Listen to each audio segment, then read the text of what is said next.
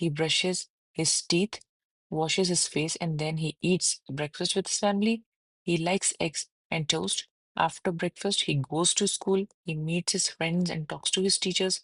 Ali feels happy because he enjoys learning new things every day۔